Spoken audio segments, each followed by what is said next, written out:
Candidato Haddad, boa noite, parabéns pela chegada ao segundo turno em segundo lugar. Antes de mais nada, nós gostaríamos que o senhor aproveitasse esse momento para uma saudação aos eleitores, numa mensagem de 2 minutos, a gente vai dar uma tolerância de 15 segundos. Bom, Renata, Bonner, é uma grande satisfação estar com vocês nessa noite. Telespectador, cidadão, cidadã brasileiros, a grande satisfação estar no segundo turno com o seu apoio.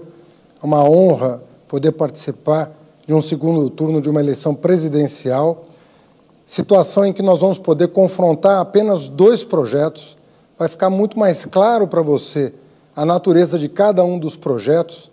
Nós, do lado da social-democracia, do Estado de bem-estar social, que garante o direito do cidadão, que garante o direito do trabalhador, que cumpre a Constituição de 1988, que ampliou as possibilidades e as oportunidades.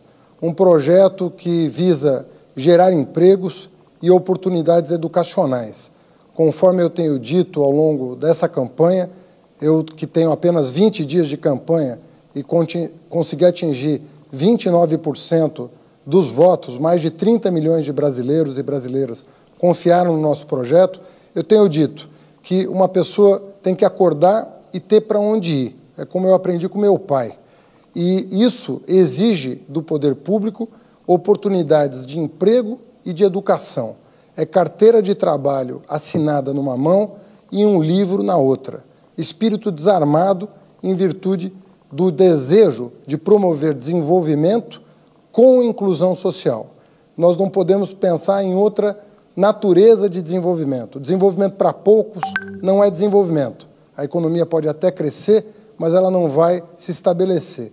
O verdadeiro crescimento que nos interessa é aquele que é compartilhado com todos os brasileiros, sobretudo com os mais vulneráveis.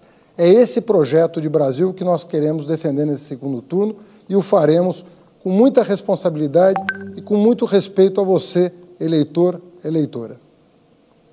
Candidato, o seu programa de governo prevê a convocação de uma Assembleia Constituinte para mudar a Constituição brasileira, a chamada Constituição Cidadã, que é o que garante a nossa democracia e que acabou de completar apenas 30 anos.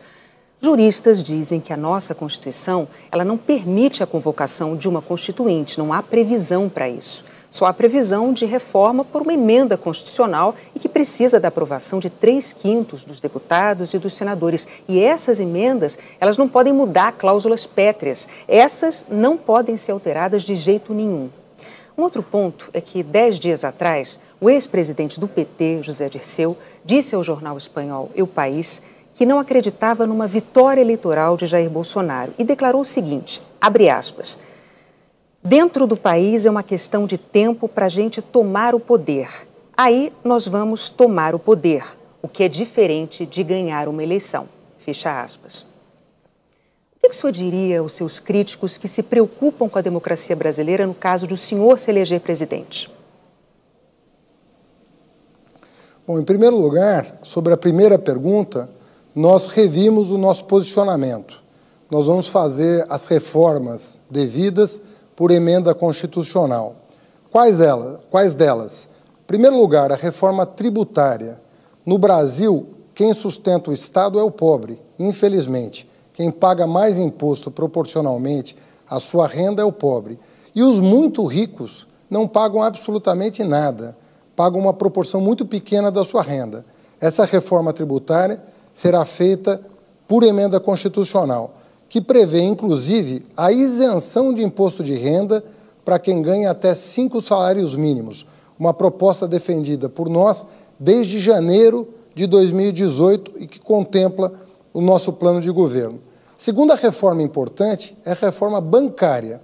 Não é possível continuar convivendo com essa concentração de bancos, com as taxas de juros que eles cobram do empresário que quer produzir e do consumidor que quer comprar no crediário. Se nós fizermos com que o juro baixe, o lucro do empresário sendo maior que o juro, as pessoas vão voltar a investir e vão voltar a contratar.